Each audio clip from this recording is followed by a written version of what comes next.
श्री स्वामी समर्थ. नवीन इंग्रजी वर्षामध्ये येणारा पहिला सण म्हणजे मकर संक्रांतीचा सण, जो 3 दिवसांचा असतो.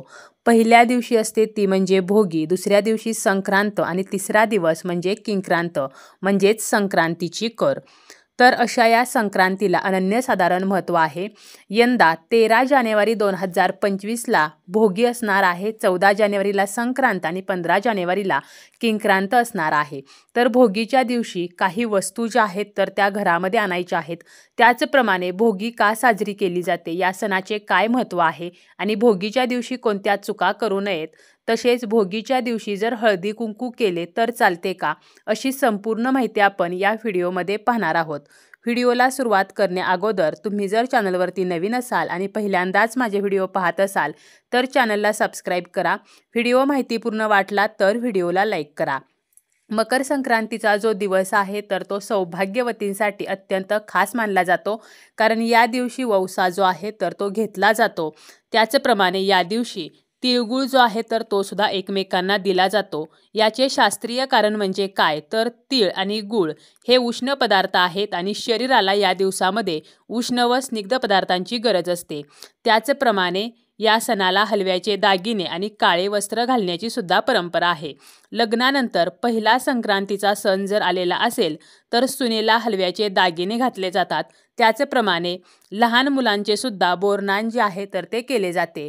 मकर संक्रांतीपासून रथसप्तमीपर्यंत सौभाग्यवती स्त्रिया एकत्र येऊन हळदी कुंकू सुद्धा करत असतात. मकर संक्रांतीच्या दिवशीच सूर्य जो आहे तर तो मकर राशीमध्ये प्रवेश करत असतो. काही वर्षी काय होतं की 14 जानेवारीच्या संध्याकाळी हे संक्रमण होते आणि सूर्यास्तानंतर हे संक्रमण झाल्यास त्याचा पुण्यकाळ जो आहे तर तो दुसरा दिवस असतो आणि त्यावेळेला संक्रांत जी आहे तर ती 15 जानेवारीला येत असते. अन्यथा प्रत्येक वर्षी 14 जानेवारीलाच संक्रांत येत असते. एकमेव संक्रांतीचा सण असा आहे की ज्याची तारीख जी आहे तर ती शक्यतो बदलत नाही. प्रत्येक वर्षी 14 जानेवारीलाच संक्रांत असते. अगदी क्वचितच 13 किंवा 15 जानेवारीला ती येत असते. तर अशा या संक्रांत सणाचा पहिला जो दिवस आहे तर तो म्हणजे भोगीचा दिवस. भोगीच्या दिवसाला सुद्धा विशेष असे महत्त्व आहे. या दिवशी आपण भोगीची भाजी जी आहे तर ती सुद्धा खात असतो. संक्रांत हा सण नात्यातला गोडवा वाढवणारा सण मानला जातो. या दिवशी एकमेकांना तिळगुळ देऊन जुने रुसवे फुगवे जे आहेत तर ते विसरले जातात. या संक्रांतीची सुरुवात होते ती म्हणजे भोगीच्या दिवसापासून.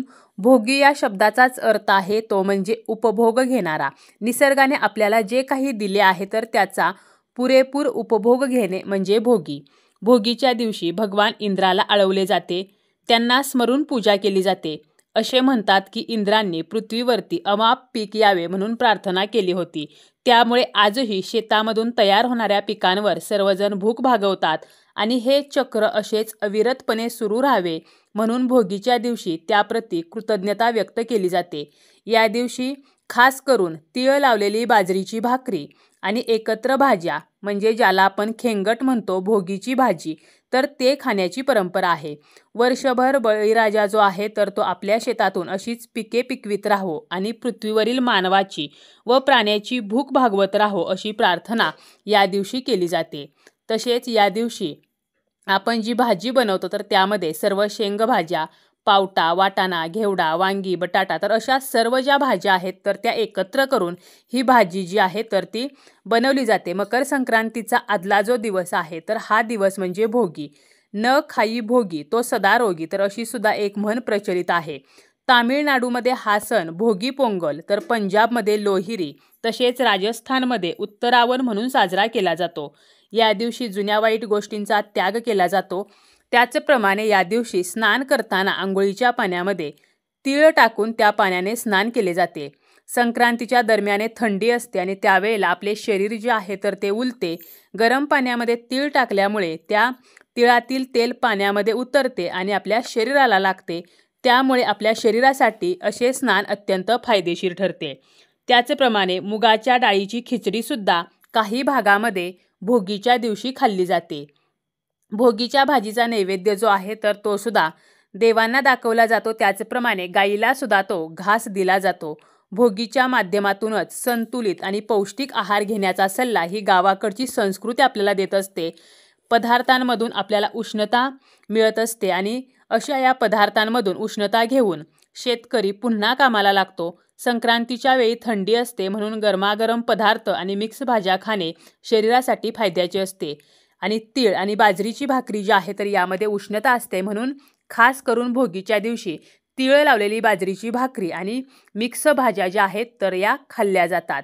तर अशा या भोगीच्या दिवशी आपल्याला घरी काही वस्तू ज्या आहेत तर त्या घेऊन यायच्या आहेत. कोणकोणत्या वस्तू आपण या दिवशी घरी आणू शकतो, तर या दिवशी आपण तिळगुळ खरेदी करू शकतो.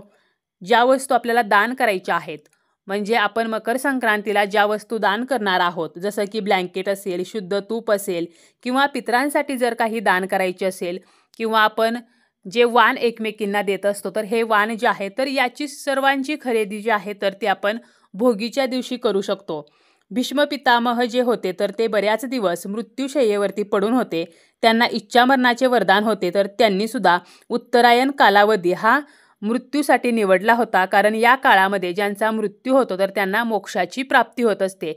त्यामुळे आपण पितरांसाठी जर काही वस्तू आपल्याला दान स्वरूपामध्ये कोणाला द्यायच्या असतील, आपला पितृदोष नष्ट व्हावा, आपले पितर प्रसन्न व्हावेत यासाठी, तरीसुद्धा त्या वस्तूंची खरेदी जी आहे तर ती आपण भोगीच्या दिवशी करू शकतो. 7 घोड्यांचे चित्र असलेला फोटो आणून आपण तो आपल्या पूर्व उत्तर भिंतीवरती लावू शकतो.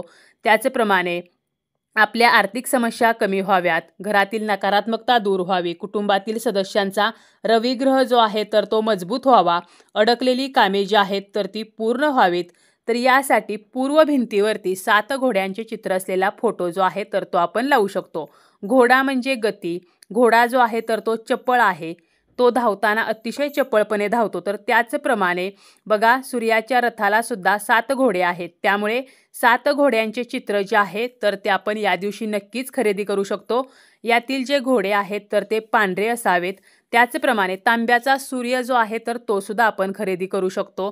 पौष महिन्यामध्ये प्रत्येक रविवारी आपण सूर्यनारायणाचं व्रत करत असतो, तर या व्रताची जेव्हा आपण पूजा मांडतो तर यामध्ये सुद्धा आपण तांब्याचा सूर्य जो आहे तर तो ठेवू शकतो. तर अशा प्रकारे तांब्याचा सूर्य जो आहे तर तो सुद्धा आपण आपल्याकडे जर नसेल तर भोगीच्या दिवशी खरेदी करू शकतो. या दिवशी शेकोटी जी आहे तर ती पेटवली जाते आणि त्यामध्ये तीळ आणि गूळ जे आहेत तर ते टाकले जातात आणि हात जोडून प्रार्थना केली जाते की जी काही नकारात्मकता आहे, इडापिडा आहे, ज्या काही वाईट गोष्टी आहेत तर त्या सर्व गोष्टींचा त्याग व्हावा, त्या सर्व गोष्टी ज्या आहेत तर त्या नष्ट व्हाव्यात. जरी आपल्याला शेकोटी पेटवणे शक्य नसेल तरीसुद्धा आपण घरामध्ये कर्पूर होम जो आहे तर तो करू शकतो. कापूर आणि तीळ या ज्या वस्तू आहेत तर त्या घरामध्ये एकत्रितपणे एका तामणामध्ये किंवा एका मातीच्या मोठ्या दिव्यामध्ये या वस्तू आपण जाळू शकतो. यामुळे आपल्या घरातील जी काही नकारात्मकता आहे तर ती नष्ट होत असते. आता भोगीच्या दिवशी आपल्याला कोणत्या चुका करायच्या नाहीत, तर सर्वात महत्त्वाचं म्हणजे आपल्याला या दिवशी मांसाहार जो आहे तर तो अजिबात करायचा नाही. तसेच कांदा लसणाचा सेवन करणं, म्हणजे भाज्यांमध्ये कांदा लसणाचा वापर करणे, हे सुद्धा आपल्याला कटाक्षाने टाळायचे आहे. या दिवशी कोणालाही वाईट बोलायचं नाही, कोणाचाही अपमान करायचा नाही. या दिवशी दारात कोणी आलं तर त्याला काही ना काही खायला द्यायचं आहे, परत रिकामे हाती तसंच पाठवू नये. त्याचप्रमाणे पशुपक्ष्यांना त्रास देऊ नये. या दिवशी दारामध्ये गोमाता आली तर आपल्या घरातील जी भाकरी आहे ती आणि भोगीची आपण जी भाजी बनवलेली आहे तर ती, तर असा एक घास आपण त्या गोमातेला खायला द्यायचा आहे. तसेच भोगीच्या दिवशी हळदी कुंकू करावे का, तर काही भागांमध्ये भोगीच्या दिवशी हळदी कुंकू केले जाते, तर काही भागांमध्ये मकर संक्रांतीपासून रथसप्तमीपर्यंत ते केले जाते. आपल्याकडे जर अशी पद्धत असेल तर तुम्ही या दिवशी सुद्धा हळदी कुंकू जे आहे तर ते करू शकता.